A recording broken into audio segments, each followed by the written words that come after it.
Sud Radio Berkov dans tous ses états. Le face-à-face. Eh bien, on va faire un audit. Vous savez, c'est la première émission de la rentrée, 1er septembre, première émission. Et je me suis dit que ce serait pas mal quand même, vu ce qu'a dit François Bayrou hier, vu dans tous les bruits de démission, ou les bruits de dissolution, ou les bruits de changement de gouvernement, etc. Et puis les boomers, et puis la retraite, et puis les dettes, et puis tout ça, ça revient.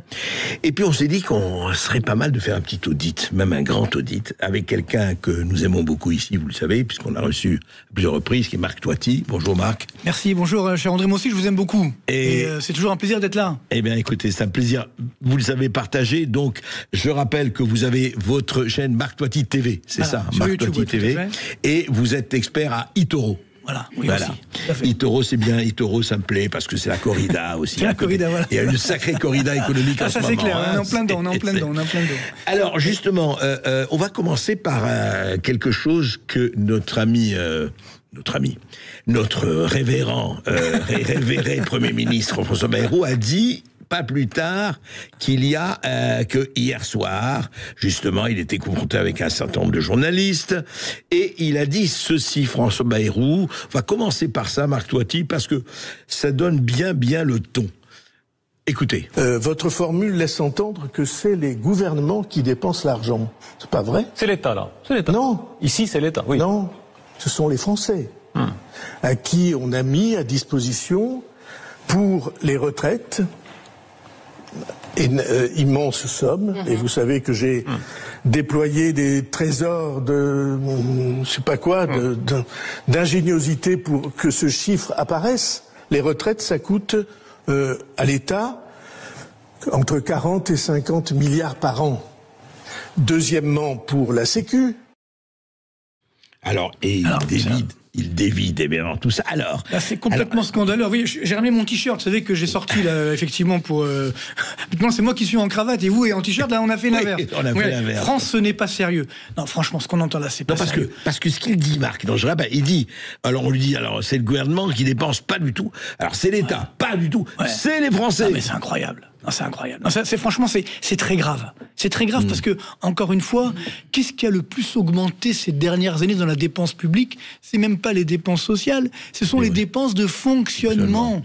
Ça a augmenté de 22%, mais oui, 22% depuis 2021. Alors les dépenses sociales ont augmenté de 11%. Alors après, il y a aussi un abus de langage. Attendez, c'est intéressant déjà, Marc Toiti.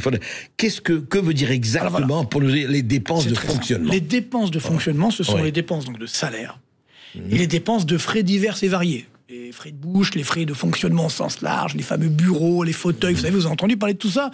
Vous savez, les cabinets qu'on conseille pour demander est-ce que je mets la peinture rouge, la peinture noire, voyez, ainsi de suite. Voyez, bon, voilà, ça coûte de l'argent. Les Mac quelque chose aussi. Ça aussi. Et puis surtout, c'est pas, je veux dire, les fonctionnaires d'en bas. Vous voyez, qui profitent de cela. C'est également la haute fonction publique. Je vais vous donner un chiffre incroyable. Et ça, encore une fois, que les Français ne connaissent pas, mais ce sont les chiffres de l'INSEE. Ce ne sont pas, je ne les ai pas inventés. Ce qu'on appelle les ODAC. Organismes divers d'administration centrale. Organismes divers d'administration... ODAC. Ah, voilà, ça dépend de l'État. ODAC. Oui. Il y en a 700 en France. Alors, le plus connu, c'est Météo France, par exemple. Bon. Mais à part ça, il y en a, je ne vais pas rentrer de 700, il faudrait 2 jours pour tout les détailler. Ça coûte 150 milliards d'euros par an.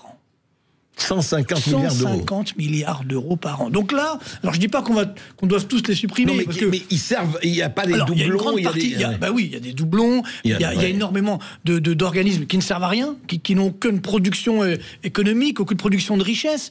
Et puis, parallèlement, certains pourraient les privatiser. Vous voyez, tout simplement. Absolument. Donc, on peut faire au moins 50 milliards d'euros d'économie sur une année, très rapidement. C'est ce que je propose d'ailleurs, parce que moi je veux baisser les impôts, on en reparlera certainement. Bien sûr. Surtout ne pas les augmenter. Donc ça, bien entendu, c'est le b.a.-ba. C'est-à-dire que, comment peut-on dire ce sont les Français qui doivent se serrer la ceinture, alors que ça fait 40 ans que les Français se serrent la ceinture, alors que c'est à la puissance publique, à la haute fonction publique, à se serrer la ceinture. Donc c'est ça où le discours est inaudible. Oui, mais on ne peut pas dire ça. Et parallèlement, quand tu dis ce sont les Français qui ont bénéficié, alors, sur les retraites, par exemple, ça c'est énorme ce qu'il nous dit, parce que sur les retraites, il faut savoir que le régime des retraites du secteur privé est à l'équilibre. Par Il contre, est à l'équilibre, eh oui. complètement. Alors Ouais. peut-être demain il ne le sera plus parce Oui, qu'aujourd'hui mais enfin, ils vivent ouais. sur leurs acquis, mais dans quelques années ça sera plus compliqué. Mais pour l'instant c'est le cas. Par contre effectivement chaque année l'État doit trouver à peu près, donc il a dit autour des 50, c'est plutôt autour des 70. Parce que la retraite est calculée autrement, il faut le rappeler. Entre Déjà, le elle est secteur calculée public autrement, mais et surtout, le- c'est très simple. Ouais. La retraite par répartition en France, c'est une sorte de système Madoff, si vous voulez. C'est-à-dire que globalement, Ouais. on paye les actuels retraités avec les nouveaux arrivés, ceux qui travaillent. Absolument. Hein. Donc, Avec quand le nous, travail des nouveaux arrivants. exactement. Donc, quand nous, on cotise, par exemple, aujourd'hui, c'est pas pour payer notre retraite. Non. C'est pour payer la retraite des actuels retraités. En espérant que quand nous serons à la retraite, il y aura Les assez d'actifs pour payer notre retraite. Mais on sait très bien que c'est pas le cas. Ça a marché dans les années encore 70, voire début 80, quand il y avait 3,5 actifs pour un retraité. Maintenant, au niveau national, on a 1,5 actifs pour un retraité. Ça ne peut pas marcher. Mais attendez, dans la fonction publique, c'est encore pire. On a plus de retraités que d'actifs. Aujourd'hui. Aujourd'hui, où nous Vous parlons. en chiffres absolus. En chiffres, il y a 6 millions, effectivement, dans la fonction publique. Il y a 5,9 millions, il y a 6,2 millions de retraités. D'accord. C'est ce que je veux dire. Donc voilà, il y a un écart. Donc les retraités déjà dépassent la Et, population voilà. des Et actifs. donc, ce ouais. qui coûte cher, effectivement, à l'État, c'est la retraite, justement, de la fonction publique, parce qu'ils n'ont pas, justement, anticipé tout cela, et donc ils doivent dépenser chaque année 70 à 80 milliards d'euros. Donc, vous voyez, déjà, il faut mettre les pendules Mais à alors, l'heure. donc, quand Marc, François Bayrou dit oui, c'est les boomers, ça le problème. Non, ça, c'est un vrai scandale, ça aussi. Déjà, moi, je trouve ça très grave qu'un Premier ministre, qui est quand même garant de la stabilité sociale et sociétale, pointe du doigt une catégorie de la population. Mais attendez, les boomers, ils ont cotisé toute leur vie. Exactement. Comprenez, ils n'ont pas volé l'argent. C'est-à-dire que ils ont cotisé. Donc, c'est comme une assurance voiture. Quand vous cotisez, si vous avez un accident, ben, l'assurance vous rembourse. Ben là, c'est pareil. Vous avez cotisé toute votre vie. Et on vous dit maintenant à la retraite, ben désolé, il n'y a plus assez d'argent. Oui, mais ça, c'est pas à nous de le savoir. C'est effectivement. C'était à vous de prévoir. Exactement. Enfin, voilà. Le premier livre blanc des retraites a été écrit dans les années 80. Vous voyez, on est en 2025. Vous voyez, donc qu'est-ce qu'on a fait entre-temps ? Ben rien. On a fait des réformettes en permanence et qui, évidemment, ne fonctionnent pas. Donc là aussi, on a cotisé toute notre vie. Moi, les boomers ont cotisé, nous, on continue de cotiser. Et surtout, à l'époque, il n'y avait pas les 35 heures. Parce que, il y a quand même, bien sûr. oui, n'oublions pas. Oui. Il y avait, donc ils ont cotisé, ils ont payé des impôts, ils ont travaillé dur. Donc maintenant qu'ils avaient la retraite, ah ben non, désolé les amis, on peut pas. Alors j'entends, oui, mais bon, c'était plus facile d'acquérir effectivement son logement. Pas forcément, parce qu'aujourd'hui, on le voit, au niveau des retraités, malheureusement, ben, la moitié, c'est comme la population française, la moitié ne sont pas détenteurs de leur logement. Propriétaires de leur logement. Oui, mais alors, Et- justement... Et encore oui, pire que ça, oui. c'est que quand on arrive à la retraite, comme vous le savez, où on a moins de revenus, Ah, il y a bien beaucoup sûr. de retraités qui, malheureusement, tombent dans la pauvreté. Et donc, dire c'est à cause d'eux que ça va mal en France, là aussi, c'est Oui, ça va. c'est un vrai scandale. Ça va. Comprenez ? Donc, c'est ça, moi, qui m'inquiète aujourd'hui, c'est que les dirigeants doivent justement calmer le jeu. Là, on met de l'huile sur le feu. C'est très dangereux, puis surtout, c'est faux. Bah, on met de l'huile sur le feu parce que ça permet de ne pas parler des vrais problèmes que nous Exactement. évoquons en ce moment. Alors, ça, C'est par contre, la dépense publique, ah non, surtout, il ne faut pas toucher. D'ailleurs, dans le budget 2026, qui est proposé, bon, qui passera jamais, puisqu'il ne sera pas là, Oui. mais il faut savoir que la dépense publique augmentait encore de 30 milliards d'euros. Ah oui, en Ben plus. oui, quand on vous dit, oui, 40 milliards d'euros d'économie, c'est une moindre augmentation, Oui. mais ça augmente quand même de 30 milliards d'euros. Il n'y a pas de baisse de la dépense publique. Mais alors, Marc, moi, je voudrais vous poser la question, là, quand même. Je vois, pour revenir vous savez, aux dépenses de l'État, aux agences, vous savez, vous parlez des agences. Est-ce que vous saviez ça? Moi, je l'ai appris justement en préparant cette émission. Il y a l'Agence nationale de recherche. Bien, elle a 380 000 euros par an, budget. Une grande recherche sur les rats. Non, mais je veux dire, Oui, bien honnêtement, sûr. vous Non, mais voyez des trucs, vous vous dites, mais c'est pas possible, ça, Mais c'est quoi, ça? Je vous dis, moi, j'avais fait dans une de mes vidéos YouTube, justement, parce qu'il y en a 700 des ODAC, donc c'est beaucoup, sans parler des comités Théodule, hein, qui eux ne servent vraiment à rien pour le coup, mais j'avais fait la liste, mais si vous voulez, c'était les Shadocks. On creuse pour creuser, vous voyez, après on rebouche les trous. C'est incroyable. C'est-à-dire, et c'est ça qui colle pas, c'est parce que les Français qui travaillent au quotidien, qui travaillent dur, avec l'inflation qui a augmenté, aujourd'hui c'est dur de finir les fins de mois. Et moi je le dis parce que, encore une fois, je viens des cités HLM d'Orly. Moi j'ai connu ça dans ma jeunesse, malheureusement. Je voyais mes parents, il y avait des fins de mois difficiles. Et la crainte de mes parents, justement, c'était de tomber dans la pauvreté. Donc il fallait se maintenir dans la classe moyenne pour pas tomber. Aujourd'hui, le danger, il faut le dire, c'est que la classe moyenne d'en bas s'appauvrit, elle tombe dans la pauvreté. Parce que malgré l'augmentation des dépenses publiques, l'un des rares pays au monde où la pauvreté a augmenté, le taux de pauvreté, c'est la France. On est sur des sommets de taux de pauvreté en France. Alors bien sûr, le taux de pauvreté en France, il est plus élevé que dans des pays émergents, c'est sûr. Mais néanmoins... Mais il a augmenté beaucoup par rapport oui, on est à quasiment 17% aujourd'hui de taux de pauvreté, alors qu'on était à 14% avant, on va dire en 2019. Ça fait beaucoup, vous comprenez? Et surtout, qu'on a mis des moyens énormes. Oui, c'est ça qui colle pas. C'est que, par exemple, la dette publique, je montre souvent l'image, c'est comme le cholestérol. C'est-à-dire, il y a le bon et le moins bon. Quand on fait de la dette publique pour faire de l'investissement, pour faire de l'innovation, pour créer des emplois, pour faire de la croissance. Là, la dette publique, il n'y a pas de problème, ça se comprend très bien. Le problème, c'est que depuis 2019, la dette publique française a augmenté de quasiment 1000 milliards d'euros. Et sur la même période, le PIB français en valeur, ça veut dire la richesse qu'on crée augmentée de l'inflation, a augmenté de 550 milliards. 1000 milliards, 550. Il manque 450 milliards qui ont donc qui ont disparu, qui ont été dépensés à mauvais escient. Ça, ce n'est pas acceptable. Et ça, c'est pas à cause des Français. C'est à cause des dirigeants français qui ont pris les mauvaises décisions, malheureusement. Donc, encore une fois, moi, je trouve que on doit responsabiliser. Et la journaliste, effectivement, Sonia Mabrouk l'a bien dit. Le problème de responsabilité. Les dirigeants doivent être responsables de leurs actes. Je suis désolé. Donc, le fait de dire... Ah ben non, c'est à cause des Français. Alors, certainement qu'il y a peut-être des Français qui abusent, il y a des fraudes, tout ce que vous voulez, ok, mais c'est pas la grande majorité. Et la grande majorité des Français, c'est des personnes qui travaillent dur, qui ont du mal à finir les fins de mois. Et quand on les montre du doigt aujourd'hui, non, on peut pas faire ça. Donc, et surtout, ce qui est dangereux, c'est que ça crée encore une distance... entre les dirigeants français et la réalité du terrain. Comme si la France n'était pas assez clivée sur des tas de domaines, que ce soit sécurité, communauté, identité, etc. On les clive en plus maintenant, ces salauds de vieux qui sont en train de et puis surtout, c'est méconnaître la réalité, je dirais, sociale et sociétale, ou humaine. Moi, je suis grand-père depuis quelques années maintenant, vous voyez, je suis un jeune grand-père. Eh bien, un grand-père, il aide ses enfants, il aide ses petits-enfants. Parce que je veux dire, donc, c'était l'erreur de Macron, rappelez-vous, quand il venait d'être élu. Il voulait donc augmenter la CSG sur les retraités, vous vous souvenez? Puis finalement, il est revenu en arrière, parce que là aussi, c'était une méconnaissance de la vie tout court. Évidemment, quand on n'a pas eu d'enfant, c'est compliqué. Mais c'est une reconnaissance de la vie tout court. Encore une fois, c'est la solidarité, justement, intergénérationnelle. Si les parents, évidemment, vont aider leurs enfants ou leurs petits-enfants. Mais le drame, c'est que, je reprends encore mon exemple, parce que c'est que je connais le mieux. Moi, mes parents, dans les années 70, quand j'étais enfant, quand j'étais jeune, eh bien, eux, ils avaient vraiment un espoir, c'est que je vive mieux que je m'en sorte. Bien sûr. Vous voyez, il y avait encore cet espoir. Tous les parents voulaient. C'était l'ascenseur social. Exactement. C'était ça. Aujourd'hui, malheureusement, la probabilité pour que nos enfants vivent mieux que nous, elle est très faible.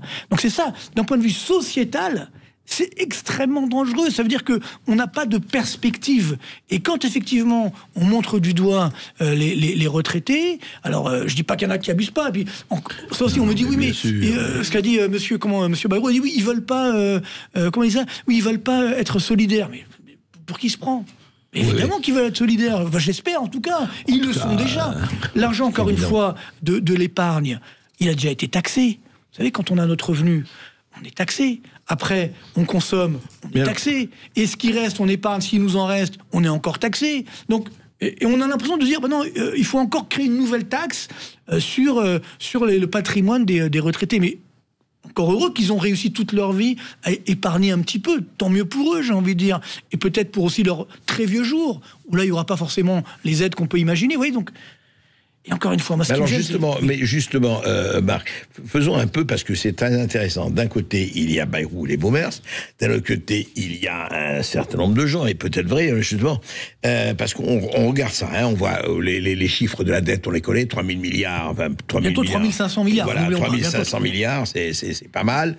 On voit, tout le monde parle des mêmes choses. Alors, les deux questions que se posent en disant mais comment on est arrivé à cette dette, et puis le sempiternel mais fondamental, où va l'argent? C'est ça. Où va cet argent? Je veux dire, il y a de l'argent qui rentre. Enfin, non mais je prends les prêts basiques, crâne et pâquerette.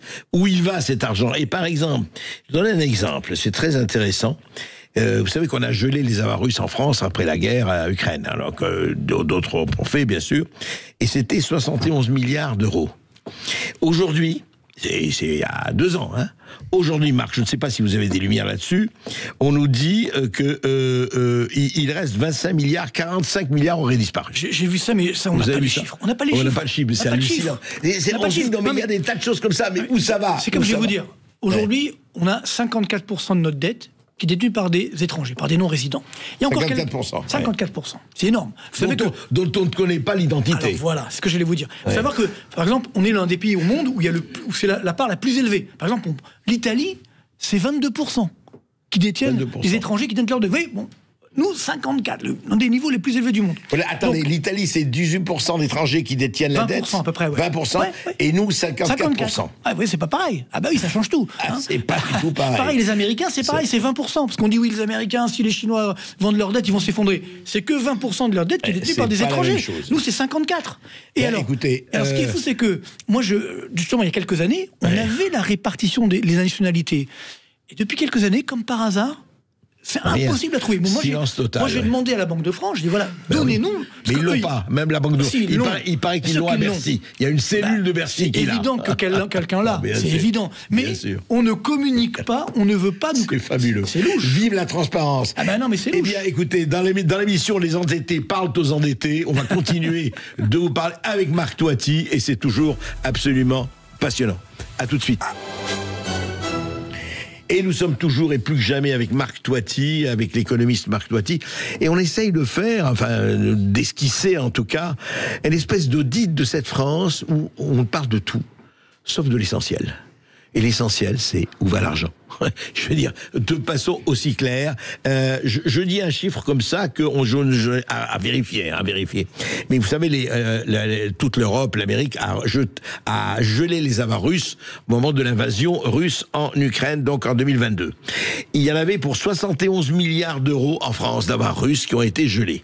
Et là, on vient de voir, mais c'est tout à fait officiel, le chiffre aujourd'hui est de 25 millions. Où sont passés les 45 millions? Milliards. Pardon, milliards. Oui, parce que c'est millions, alors milliards, absolument. 45 milliards. C'est ça, c'est tellement fou qu'en fait, on a perdu le sens des valeurs. Mais justement, alors, cette espèce de truc où on dit, écoutez, en fait, quelque part, Marc, et tout se passe comme si, vous dites, écoutez, vous n'avez pas la compétence, d'accord, on n'a pas la compétence, ne vous occupez pas de ça, c'est à nous de nous occuper de ça. Non, mais ça, c'est scandaleux. C'est-à-dire qu'effectivement, on a la compétence. Moi, justement, c'est ça qui est important, c'est que moi, je pense que c'est vrai qu'on a un problème de culture économique en France, on n'a pas de culture économique, mais ça a été alimenté par les dirigeants. Et alimenté par certains économistes. Moi, je me souviens quand j'étais jeune économiste, je suis toujours jeune, mais bon, il y a quelques années, et un des économistes que je nommerai pas parce qu'il est encore là, même si maintenant il est bon, et c'est le pape un peu des économistes en France, et qui m'avait dit, écoute Marc, c'est très bien ce que tu fais, mais il y a un problème avec toi, on te comprend trop quand tu parles.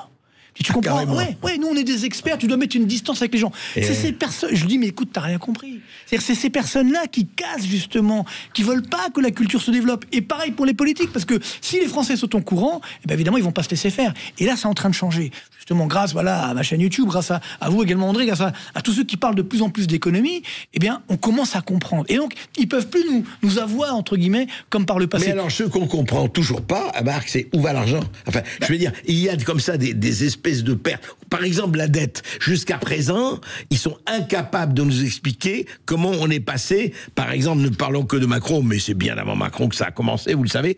Plus d'1 milliard, je crois qu'on est entre 2017 et aujourd'hui, nous sommes à combien? Il y a 1000 milliards, 1300, 1100 milliards exactement. 1100 milliards, voilà, de dette. Bon. Et depuis 2019, quasiment plus 1000 milliards. Donc, c'est des sommes complètement folles. Et surtout, ce qui est incroyable, c'est que, comme je l'évoquais tout à l'heure, ça n'a pas été utilisé à bon escient. C'est-à-dire que, normalement, on aurait dû avoir au moins la même augmentation de la richesse. Et évidemment, la richesse est moitié moindre, augmentée de façon dans 50% seulement par rapport à cette augmentation de la dette. Donc, c'est qu'il y a un problème. Oui, alors, donc, évidemment, moi, ça a été mal utilisé. Hein? Ça a été mal utilisé. Mais est-ce que vous pouvez nous donner des exemples? Moi, je voudrais un exemple, par exemple, d'argent, de l'État, des recettes, etc.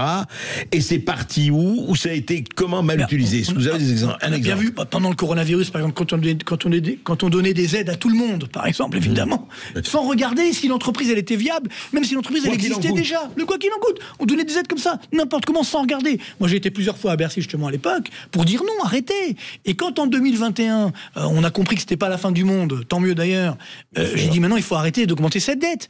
On m'a rionné, et tous les hauts fonctionnaires, les économistes de salon qui étaient là, devant Bruno Le Maire, ils m'ont dit non, on s'en fiche de la dette publique, on va continuer de l'augmenter, on va la faire rouler, de toute façon les taux d'intérêt n'augmenteront jamais, c'est la BCE avec la planche à billets qui paye. Moi, je dis, mais c'est pas possible, je suis dans un cauchemar. Et j'étais le seul ici, à l'époque, à dire, mais non, attendez, c'est extrêmement dangereux, parce que l'inflation est en train d'augmenter, les taux d'intérêt vont augmenter, et ils me riaient au nez. Et encore une fois, ça, c'est pas les Français qui ont pris la décision, ce sont les dirigeants. Donc quand aujourd'hui on dit, oui, là, c'est grave, etc., mais attendez, ça fait déjà des années que ça dure. Et malheureusement, nos dirigeants n'ont pas été à la hauteur de la situation. Ils ont fait cette fuite en avant incroyable, ce qui nous coûte extrêmement cher aujourd'hui. Pareil, quand on fait certaines aides, etc., mais qu'est-ce que ça nous coûte aujourd'hui, alors, justement? C'est très simple, voilà. C'est ça qui est important. Ça, voilà. Très bonne question, effectivement, André. C'est que j'entends encore aujourd'hui certains économistes de salon, ou même des politiques, qui disent « Ah, la dette publique, ça ne coûte rien ». Ça, c'est un mensonge éhonté. Je vous donne un chiffre très simple.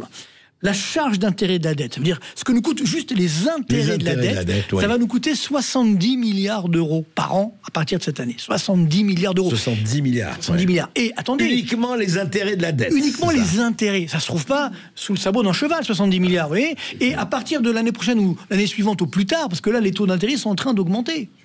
Donc, depuis la semaine dernière, déjà, ça augmente. Donc, ça veut dire que la charge d'intérêt augmente. Ça va nous coûter 100 milliards par an. Complètement jeté par les fenêtres. Alors, chiffre de Bercy incroyable, en 15 ans, c'est-à-dire de 2015 à 2030, ça va se monter à combien? Juste, encore une fois, la charge d'intérêt de la dette. 1000 milliards d'euros. André, vous vous rendez compte? 1000 milliards d'euros jetés par les fenêtres. Vous vous rendez compte ce qu'on fait avec 1000 milliards d'euros? Je pense que sur les hôpitaux, sur la santé, l'éducation nationale, sur l'armée, etc., c'est complètement fou. Et on trouve encore des économistes qui disent « Ah mais non, mais on s'en fiche, la dette, ça coûte rien. » Oui, on s'assied dessus. Ouais, mais c'est irresponsable. Parce que derrière, qui paye? C'est les Français. Parce que quand effectivement on a une telle dette, et là ça va se produire la semaine prochaine, eh bien les taux d'intérêt vont augmenter. Vous savez que pour l'instant, on vit quand même un miracle en France. C'est que malgré tous ces dérapages, la note de la France est toujours double A. Elle n'a pas été dégradée. Avant elle était triple A, maintenant elle est double A. Et le problème c'est que le 12 septembre, donc quelques jours après certainement la démission de M. Bayrou, eh bien, il y a l'agence de notation Fitch qui donne sa note sur la France. Et depuis un an, elle a sorti 2 rapports, et dans les 2 rapports, elle dit la même chose. Elle dit, en fait, mon modèle de notation donne une dégradation de la note de la France. Mais, pour X raisons, notamment parce qu'on fait confiance au gouvernement pour réduire le déficit... C'est politique, ça. Bien sûr. Eh bien, nous ne dégradons pas la note de la France. Sauf que là... Le 12 septembre, ils vont avoir du mal à dire ça. Parce que justement, il n'y a pas de gouvernement. Il n'y aura pas de budget. Donc là, évidemment, ils vont certainement dégrader. Alors sinon, c'est que vraiment, ils sont au-dessus de tout. Mais, sauf que si vous passez de double A à simple A, ça c'est très important de le comprendre. Et c'est là où les Français sont concernés. C'est que ça veut dire que la dette publique française, elle change de catégorie. Elle devient donc catégorie inférieure.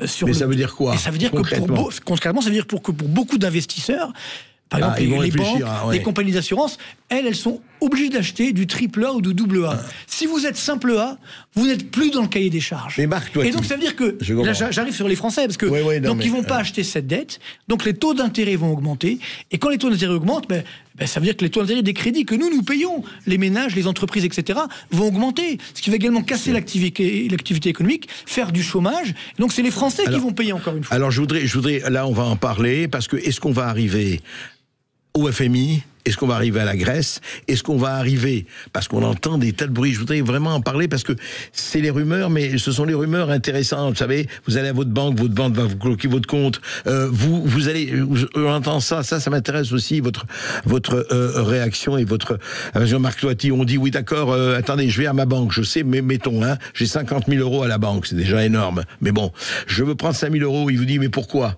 Pourquoi vous allez prendre votre 5 000 euros? Comment? Mais c'est mon argent. Qu'est-ce que c'est? En quoi? Depuis quand vous allez me demander qu'est-ce que je fais de mes 5 000 euros?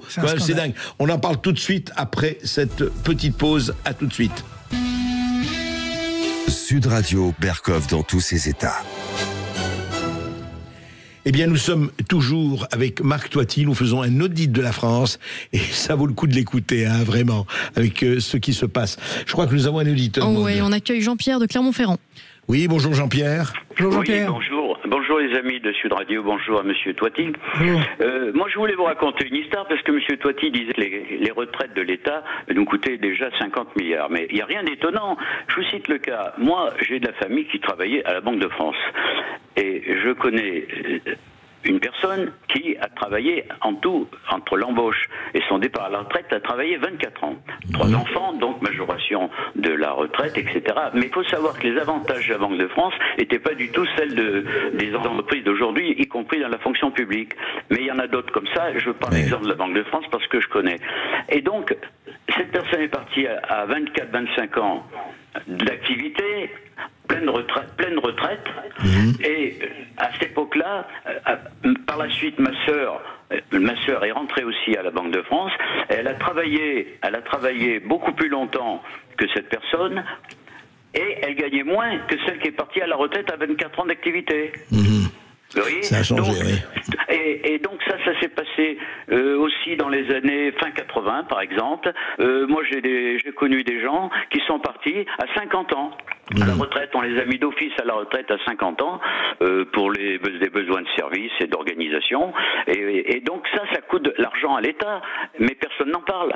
Oui, justement, on en parle et c'est intéressant. Vous voyez, oui, complètement. C'est-à-dire que, non mais encore une fois, pareil sur la retraite, c'est-à-dire que dans le secteur privé, effectivement, on va regarder, je dirais, les 25 dernières années. Voilà. Alors que dans le public, on regarde les meilleures 25 années, alors que le public, c'est les 6 derniers mois. C'est les 6 derniers mois. C'est pas le même salaire. Il y a quand même une sacrée différence. C'est ça. Non, mais à la rigueur, pendant des années, c'est vrai qu'il y avait la sécurité de l'emploi, donc dans la fonction publique. Bien sûr. Mais les salaires étaient moins élevés que dans la fonction privée. Donc on dit, bon, au moins on se rattrape. Sauf que maintenant, malheureusement, il y a un chômage qui augmente très fortement dans la fonction privée, donc.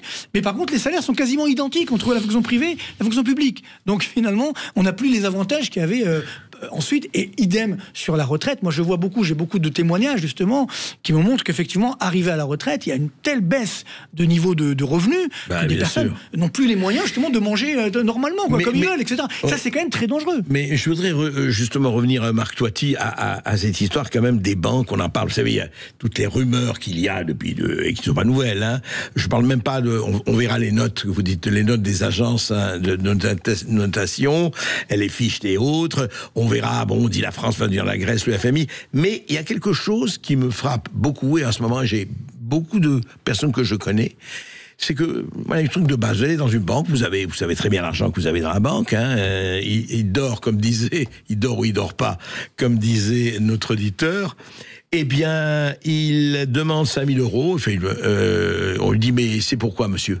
C'est-à-dire que ça store quelque chose. Est-ce que c'est légal d'abord ? Est-ce qu'il y a des directives ? Est-ce que si je sais que j'ai tant d'argent dans une banque, dans mon compte et que je veux prendre une partie, est-ce qu'on a le droit de me demander pourquoi ?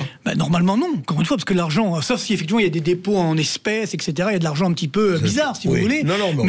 Mais on en est effectivement très très loin. Donc les banques, effectivement, certaines du moins n'ont pas à faire ça. Surtout si c'est des personnes qui sont au-dessus de tout soupçon. Donc voilà, et ça qui est fou, c'est qu'on va embêter des gens honnêtes, puis par contre, toute l'économie parallèle, toute l'économie de la drogue, de la mafia, on les laisse tranquilles. C'est ce que je veux dire. C'est incroyable. C'est vrai. Alors, les 3 milliards de chiffre d'affaires de la drogue en France, quoi. 3 milliards. Non, ou même plus. On est même plutôt à 8 milliards, voire 10 milliards. C'est ce que je veux dire. Donc c'est quand même assez incroyable. Donc ça qui est quand même dangereux. Mais, bon, parce qu'on est en train de parler des banques, je vais vous raconter ce qui m'est arrivé, qui est incroyable. Parce que justement, j'en parle un petit peu, que je subis des pressions, etc. Il y a quelques mois, je ne donnerai pas le nom, mais je suis à une grande banque française. Ça fait 40 ans que je suis là-bas. C'était ma première banque, j'avais 15 ans, j'ai ouvert un compte là-bas, si vous voulez. D'accord. Et donc, tout allait bien, j'ai jamais eu aucun découvert. D'ailleurs, j'ai jamais fait un crédit dans cette banque. Bref, j'ai ma société, j'ai mon compte personnel, celui de mes enfants, etc. Bref. Il m'appelle donc il y a quelques mois, le patron de la banque privée, il me dit, voilà, écoutez Marc, on est désolé, mais notre banque ne veut plus travailler avec vous. Je dis, ah bon, mais pour quelle raison ? Pour quelle raison ? Parce qu'il faut peut-être une raison. Et ça, j'ai découvert, on apprend tous les jours, en me disant qu'effectivement, la banque n'a pas à se justifier pour fermer des comptes. Ah oui, voilà. Elle peut le fermer arbitrairement. Sans aucune raison. Parce qu'à l'arrière, effectivement, s'il y a des trafics d'argent, s'il y a de l'argent sale, ok, ou si vous avez mal parlé au Charlie Clientèle, ok, mais ce qui n'est pas du tout mon cas, parce qu'il y avait même de l'argent qui dormait, donc ils ont préféré. Bon, alors qu'est-ce qui s'est passé? Vous êtes français, vous êtes allé le voir quand même? En fait, globalement, évidemment, heureusement qu'il y a d'autres banques en France, donc j'ai changé de banque, si vous voulez, mais ils m'ont tout fermé. Mon compte privé, mon compte de ma boîte, celui de mes enfants. Attendez, dans quel pays vit-on? Et je me suis renseigné, effectivement, parce que j'ai des amis qui travaillent dans cette banque, et donc ça vient de la direction générale. Donc, c'est politique, soyons clairs, par rapport à vos déclarations. J'imagine, bien entendu. Qu'est-ce que j'ai fait de mal? Il n'y a aucune justification pour faire ça. Donc c'est ça qui devient très dangereux en France. C'est-à-dire que le fait de faire ce que nous faisons aujourd'hui, là, de dire la vérité, de dire les choses, simplement. Dire les choses. Eh bien, voilà, c'est ce que disait Orwell, dans un moment de supercherie universelle, dire la vérité devient un acte révolutionnaire. Absolument. Et donc moi, si vous voulez, moi je suis tombé. Genre, même encore aujourd'hui, vous voyez, j'en parle, je ne voulais pas en parler, mais bon, voilà, parce que pour vous, André, je vous en parle. Je me dis, c'est quand même incroyable. Nous sommes en France. Regardez, parce que comme ils savent qu'ils ne peuvent pas m'embêter, ils ne peuvent pas me faire grand-chose, évidemment. Donc voilà où on en est aujourd'hui. Et alors, c'est pas fini. Maintenant, j'ai même 2 contrôles fiscaux. Un personnel, un sur ma boîte. Là aussi, j'ai rien à me reprocher. Mais voilà, on fait en sorte de vous mettre des bâtons dans les roues parce que vous dites la vérité. C'est extrêmement... Je ne pensais pas le dire, vous voyez. Donc voilà, je le dis. Mais voilà où nous en sommes aujourd'hui. Et pour tout vous dire, j'ai fait une émission la semaine dernière, un de vos concurrents, mais néanmoins amis. Je lui ai raconté l'histoire. Un présentateur connu, aussi connu que vous. Oui. Eh ben, il m'a dit qu'il y a eu la même chose. Il a fait une interview, bref, de personnalité française. Donc ça s'est mal placé. 5 jours plus tard, contrôle fiscal. C'est quoi? C'est-à-dire, ok, encore une fois, quand on voit, moi je reçois des messages tous les jours de chefs d'entreprise qui me disent je mets la clé sous la porte, je ferme parce que j'ai eu un contrat URSSAF qui s'est mal passé, il avait rien fait de mal, mais il avait fait des petits oublis, etc. Et on le ferme. Il a fermé sa boîte. Et il y en a plein de cas comme ça. Et puis les voyous, les trafiquants de drogue, on les laisse prospérer. Attendez, c'est quoi cette société? Donc, c'est ça. Il faut arrêter. Moi, c'est là où on arrive au cœur du problème, c'est ces 2 poids 2 mesures érigés en institution. Mais bien sûr, mais moi, je viens des cités HLM d'Orly. J'ai eu la chance de m'en sortir. Qu'est-ce qu'on veut? On veut me remettre. Vous voyez, mais comme je dis la vérité, alors ça plaît pas. Vous voyez, c'est quand même assez incroyable. Et c'est aussi bon signe, parce que ça veut dire qu'on est dans la vérité. C'est-à-dire qu'on dérange, entre guillemets. En tout cas, et qu'on en parle et qu'on peut dévoiler. Bien sûr, mais moi, ce que je veux dire, c'est que reste quand même optimiste. Je pense qu'on peut encore sauver la France. Par contre, il faut être clair. On ne résoudra pas les problèmes par ceux qui les ont créés. Albert Einstein. Exactement. Donc voilà, on a les mêmes références, André. Et vous savez que c'était un écrivain que j'aime beaucoup, Guy Debord, qui disait, et c'est vraiment ça par rapport à ce que disait Orwell, mais dans un monde inversé, le vrai n'est plus qu'un moment du faux. Ah oui, c'est exactement ça. C'est-à-dire un monde à l'envers. C'est un segment de vérité, oui, mais comme tout le reste est faux, ça passe, c'est compliqué. Ah ouais, non, mais c'est vrai que c'est triste aussi parce qu'on aime notre pays, il faut être honnête, on aime la France. Donc on se dit, moi j'ai rien fait de mal, parce que je veux dire, moi ce que je veux c'est faire avancer les choses, c'est faire en sorte qu'on prenne enfin les bonnes choses. Moi ça fait 30 ans, j'ai 30 ans de métier, c'est ça qui les dérange, parce que bon, à l'arrière, quelqu'un qui sort comme ça, qui dit des bêtises, moi tout ce que j'évoque, c'est sourcé, c'est les chiffres de l'INSEE, de la Banque de France, etc. Ça fait 30 ans de métier, j'ai pas changé, on se connaît en André depuis peut-être pas loin de 30 ans certainement. Donc voilà, j'ai toujours été constant. C'est-à-dire, moi, mon but, c'est de démocratiser l'économie, de développer la culture économique des Français. Oui, mais ça... Et le simple fait de faire ça, ça déplaît. Mais attendez, c'est quand même... Oui, mais c'est là où vous débouchez, que vous le vouliez ou pas, mais je sais que vous Marc Toiti, vous savez très bien, c'est que l'économie ne peut pas être séparée de la politique. Ah oui, mais justement. L'économie, non, je veux dire, elle devrait, enfin, les gens devraient être, je dirais, objectifs, responsables et ne pas tenir compte de tel ou tel courant et opposition. Mais quand on revient et qu'on dit, par exemple, alors moi je voudrais, ça va, aujourd'hui, pourquoi, par exemple, soyons extrêmement clairs, est-ce que l'Italie s'en sort mieux que la France, et pourquoi? Ah ben c'est très simple. Ils ont pris le taureau par les cornes. Alors déjà, l'Italie était jetée aux orties, vous vous souvenez, encore quelques temps. L'Italie, c'était la poubelle, ou presque. Et simplement, à un moment, ils ont dit, bon, on ne peut plus continuer comme ça, donc on va réduire, effectivement, les dépenses, notamment les dépenses de fonctionnement. Et ça fonctionne. On va réduire les dépenses qui ne servent à rien, et ça fonctionne. Et maintenant, cette année, ils vont baisser les impôts de 30 milliards d'euros. Et surtout pour ceux qui me disent, par exemple, oui, mais quand on baisse la dépense, on ne peut pas le faire en France, parce que sinon, ça a un effet de récessif, ça crée une récession. Pas du tout. Regardez, en Italie, il y a de la croissance. Encore plus fort, l'Argentine. Oui, j'allais vous...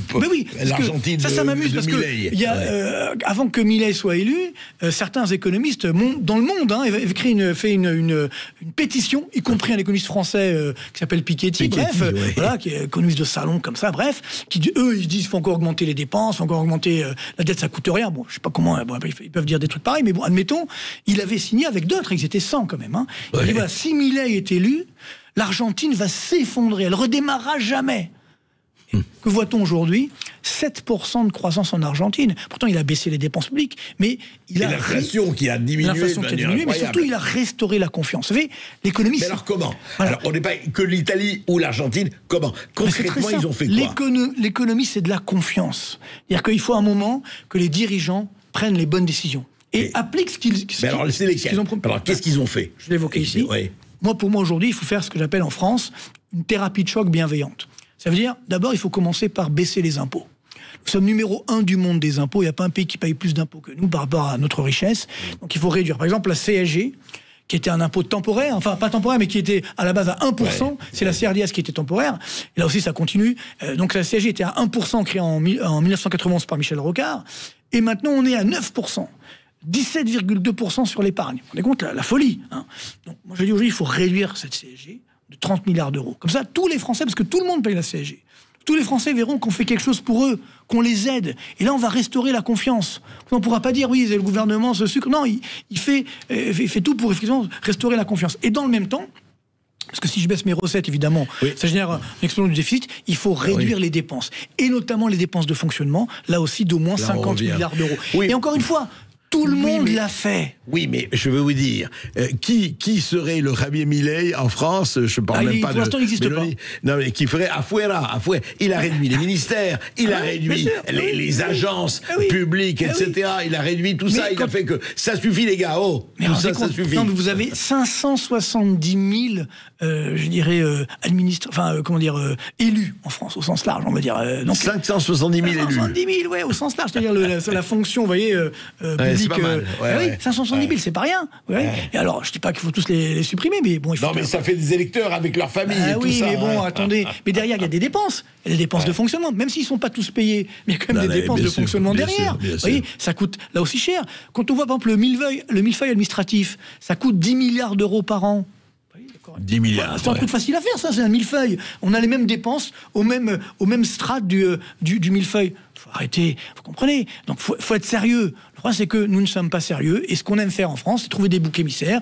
Alors, voilà, c'est les Français, c'est les retraités, c'est les boomers, c'est Pierre, Paul et Jacques. Non. Ce sont nos dirigeants aujourd'hui qui prennent les fameuses décisions. Et en fait, c'est ce que vous dites, en fait, il faut employer la serpe, il faut commencer à tailler. Oui, mais de façon intelligente, faut pas couper pour couper. Vous voyez, moi, j'irai pas jusqu'à ce qu'a fait effectivement Milei en Argentine, peut-être ça peut nous faire mal en France. Il faut regarder chaque dépense, faire un audit, ce que fait la Cour des comptes chaque année, là, on le voit, tous ces gaspillages qui sont là, mais la Cour des comptes n'a aucun pouvoir exécutif, vous le savez. Bien entendu. Donc, on va continuer à faire cet audit, on va en reparler avec Marc Toiti après cette petite pause. À tout de suite. Sud Radio, Percoff dans tous ses états. Et Marc Toiti, dans cet audit de la France, d'ailleurs, qui vaudrait pour plusieurs pays d'Europe, il y a quand même un paramètre, et encore une fois, moi je peux en parler en tant que travailleur immigré, je sais d'où je viens, etc. Vous savez d'où vous venez. Moi, je viens du Liban, et j'ai une mère d'origine espagnole et un père d'origine russe. Donc, on va pas m'accuser de quoi que ce soit, et si on m'accuse, j'en ai rien à faire. Je sais où je suis, et où je me tiens, et je sais pourquoi je suis français. Et fortement. De bouche, et peut-être sinon de souche. Mais est-ce que quand même, il ne faut pas parler de cette espèce de tabou incroyable, parce que vous passez pour à droite d'Adolf Hitler, du coup de l'immigration et de la manière dont on traite l'immigration. Non mais c'est sûr. Non mais le gros problème qu'on a, c'est que moi je le vois. Encore une fois, quand je dis simplement une réalité économique, on me dit oh là vous êtes complotiste, vous êtes d'extrême droite, vous êtes... C'est ça qui est devenu. On peut plus parler aujourd'hui, on peut plus dire les choses, bien entendu. Mais c'est vrai qu'il y a aussi, elle a aussi un coût. Sur l'immigration, bien entendu, normalement, ça peut être positif, l'immigration, mais à deux conditions. C'est qu'on ait une phase de croissance forte, ce qui n'est pas notre cas, et deux, que, effectivement, la population immigrée s'intègre. Et malheureusement, c'est pas non plus complètement le cas. Donc, si on n'a pas ça, l'immigration, c'est un coût. Et on le sait bien, c'est pas moi qui le dis, c'est effectivement l'INSEE. On voit très bien qu'on a un taux de chômage beaucoup plus élevé, malheureusement, dans les populations immigrées, parce qu'il n'y a pas justement d'intégration. Donc c'est ça qui est très... Et par contre, effectivement, il y a toutes ces aides. Là aussi, on n'a pas le droit de regarder, parce qu'on n'a pas le détail. Et qui se chiffrent par milliards. Évidemment. Donc, alors, je dis pas qu'il faut tout arrêter, bien entendu. Il faut regarder. Mais vive l'immigration légale, mais pas l'immigration illégale et clandestine. L'immigration légale. Et puis également, moi, j'irais même vers une immigration choisie, parce qu'effectivement, dans certains secteurs, on a peut-être besoin de personnel, etc. Mais aujourd'hui, le drame, c'est que, il y a malheureusement des personnes qui ont cotisé toute leur vie et qui ont une retraite misérable et qui dorment dans leur voiture. Et puis malheureusement, il y en a d'autres qui viennent d'arriver, puis qui sont bien choyés, par exemple. Mais toujours est-il que, et ça passe plus, parce que avant, on ne le savait pas. Maintenant, avec les réseaux sociaux, tout se sait malheureusement. On peut plus voiler ou masquer la réalité. Et donc, et moi, justement, pour éviter justement le racisme, etc., il faut dire les choses. Pour moi, le racisme, justement, c'est de dire parce que tu es de telle ou telle origine, alors on te laisse tranquille. Mais non, effectivement, il y a des ça, c'est abus. le racisme à l'envers. C'est le racisme à l'envers, mais c'est du racisme. Bien moi, encore une fois, je viens des cités HLM d'Orly. Moi, mes parents étaient des pieds noirs d'Algérie, mais moi, je remonte, mes origines françaises remontent même jusqu'à la Révolution française, donc pour vous dire, dans ma famille en tout cas, donc il n'y a pas de problème. Mais ce que je veux dire par là, c'est que dans les cités HLM, il y avait toutes les origines qui étaient là. Mais ça marchait pourquoi ? Parce qu'on avait cette volonté de nous en sortir, on voulait sortir par le haut, et puis il y avait un respect. Il y avait un respect de la France, un respect des autorités, qu'il n'y a plus aujourd'hui. C'est ça qui est très dangereux, parce que d'un point de vue social, sociétal, moi je vais beaucoup, par exemple, dans les villes de province, je suis stupéfait de voir comment ça se délite. Je me rappelle Nantes, par exemple, une ville que j'aime beaucoup, qui était la ville du bien vivre en France il y a quelques années, vous vous souvenez ? Bien sûr. Aujourd'hui, vous allez, c'est le jour... Le centre-ville et compagnie, oui. Je suis arrivé à la gare après ma conférence, je dormais à l'hôtel de la gare, bref, je suis arrivé, j'avais peur. Et pourtant, je viens des cités HLM, donc je suis habitué. Vous voyez ? Mais non, donc attendez... C'est ça qui est très dangereux aujourd'hui. Il faut rétablir une stabilité sociale et sociale, et surtout une sécurité. On parlait tout à l'heure de l'Argentine, où il y avait évidemment beaucoup de corruption, beaucoup de mafia, beaucoup de meurtres, etc. Bien sûr. Maintenant, l'Argentine est devenue le pays le plus sûr d'Amérique latine. Bon. Comme le Salvador, faut le dire. C'est ça, mais on n'aime pas Bukele, mais le Salvador... Non, mais c'est-à-dire, encore une fois, à un moment, il faut tolérance zéro. C'est-à-dire qu'il faut bien faire comprendre, justement, à tous les types de trafic, de violence, etc., que ce n'est pas tolérable en France. Et pour ça, on a besoin, effectivement, d'un chef. On a besoin d'une direction. Effectivement, si au sommet de l'État, on laisse faire, je ne parle même pas des actes antisémites qui explosent. La semaine dernière, je faisais une émission, justement... sur CNews, on ne peut pas la nommer. Et bon, je parlais d'économie, puis après, il y avait un reportage justement sur... il y avait un jeune qui a été effectivement agressé à Lyon, et la responsable, donc une dame juive de Lyon, disait nous, aujourd'hui, on fait attention quand on sort, on regarde derrière nous, s'il n'y a personne derrière. Attendez, mais c'est horrible. C'est quoi ? C'est la Seconde Guerre mondiale ? Non, mais c'est incroyable d'en arriver là, en 2025, en France. Vous comprenez ? Donc, c'est là où aujourd'hui, il faut repenser complètement notre société. Il faut un vrai électrochoc. Que ce soit d'un point de vue économique. Et après, tout est lié, parce que si l'économie va mieux, si vous avez de la croissance, si le chômage baisse, vous pouvez effectivement rassurer, vous pouvez restaurer une certaine cohésion. Et là, aujourd'hui, moi, ce qui m'inquiète, c'est que dans une société qui se délite avec presque de la violence... Oui. Quand on monte du doigt certaines catégories de la population, c'est très dangereux. Non, mais le pire que ça, vous savez, vous parlez de communauté juive, etc., et les églises incendiées, et les actes antichrétiens. Il y a aujourd'hui la communauté la plus poursuivie, c'est les chrétiens dans le monde. Vraiment, c'est quand vous voyez ce qui se passe un peu partout. Donc, il y a quand même un problème, et là on revient, et c'est vrai pour l'économie comme c'est vrai pour la société. Marc, je voudrais qu'on finisse là-dessus. Est-ce qu'une société sans sanction peut tenir? Non. Non, mais c'est pourquoi c'est triste à dire. Mais il faut une sanction pour la France. Parce que le problème, c'est que comme il n'y a pas de sanction, on fait n'importe quoi. Et c'est vrai que le fait justement d'avoir l'euro, la protection de la Banque Centrale Européenne qui a fait la planche à billets, etc., on s'est dit, bon, c'est l'argent magique, vous vous souvenez, donc il peut rien nous arriver. Maintenant, de temps en temps, il faut une sanction pour qu'on comprenne. Et le problème, c'est que, encore une fois, la France, c'est pas la Grèce. C'est-à-dire que la Grèce, c'était 350 milliards d'euros. Nous, c'est 3500 milliards. Oui, c'est dingue. Quand la France, quand tu vas avoir une crise financière... C'est 10 fois la dette de la Grèce. De l'époque. Ouais, Donc, de quand tu vas avoir ouais. une crise, effectivement, financière en France, là, ça sera à l'échelle de l'ensemble de la zone euro. Donc, il y aura des vraies conséquences. Et qui va payer à la fin? Comme les taux d'intérêt vont augmenter, c'est évidemment les Français qui vont payer. Donc, c'est là où je dis aujourd'hui, il faut que nous ayons des responsables, je parle comme son nom l'indique, c'est-à-dire qui soient sérieux et qui prennent les bonnes mesures. Moi, ça qui m'inquiète, c'est le déni de réalité. On est en plein déni d'un point de vue économique, social, sociétal, sécuritaire. Donc, c'est ce qui fait qu'on ne peut pas prendre les bonnes décisions, parce que vous ne regardez même pas la réalité en face. Et je ferai un mauvais jeu de mots, mais comme on fait son déni, on se couche. Et ce n'est pas ça qu'il faudrait faire. Et je finis là-dessus. J'ai encore une minute, monsieur le réalisateur. Juste une minute. Non, ce que j'adore, c'est que quand même, on est fabuleux. C'est que Trump a dit, voilà, moi, je subventionne plus la guerre en Ukraine. En revanche, si vous voulez des armes, je vous les vends. Et avec supplément. Et nous, on dit oui, monsieur Trump. C'est quand même beau. Hein. C'est business first, comme le font les Américains. Mais je pense que le vrai enjeu, encore une fois, c'est de prendre les bonnes mesures et de rassurer les Français, parce que là on est en train malheureusement de créer une société extrêmement dangereuse. On va vivre des semaines très compliquées, mais je reste optimiste quand même. Je pense qu'une fois qu'on aura touché le fond de la piscine, on pourra redémarrer. Eh bien écoutez, on attend le fond de la piscine. Voilà. Merci Marc. Avec plaisir.